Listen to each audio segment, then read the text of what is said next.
Hello everyone, Minute Blessed Meditation here. It is Sunday, October the 14th, and it's the feast of St. Calixtus I.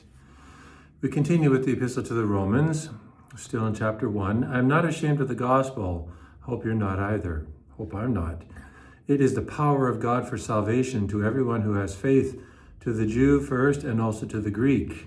Further down, ever since the creation of the world, his eternal power and divine nature, invisible though they are, have been understood and seen through the things he has made. So they are without excuse. He's talking about the Gentiles. For though they knew God, they did not honor him as God or give thanks to him. That's the key verse. But they became futile in their thinking, and their senseless minds were darkened.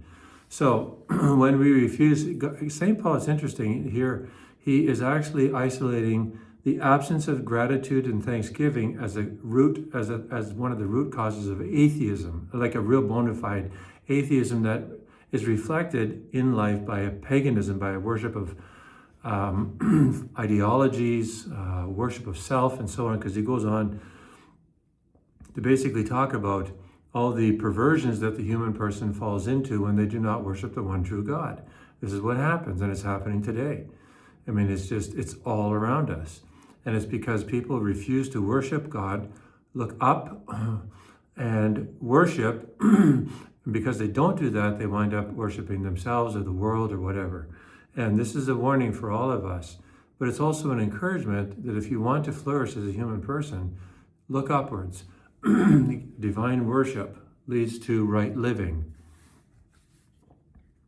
And I would say as a Catholic, proper, worship that has been in effect revealed by God in the holy sacrifice of the Mass.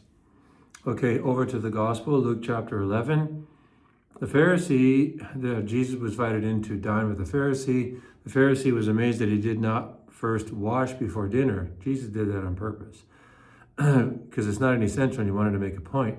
Then the Lord said to them, "Now you Pharisees clean the outside of the cup and of the dish, but inside you are full of greed and wickedness. You fools."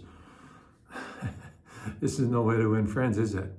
But our Lord wasn't about making friends. He was about witnessing to his Father, about revealing the truth. And if you're not prepared to hear the truth, probably hanging around Jesus isn't going to last too long, because he wants to save your soul.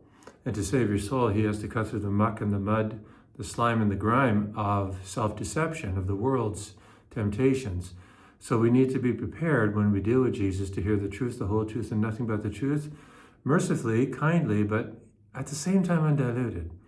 So he wasn't trying to be mean here. He was trying to actually open their hearts to the grace of conversion. This is something that you and I need to be open to as well. God bless you.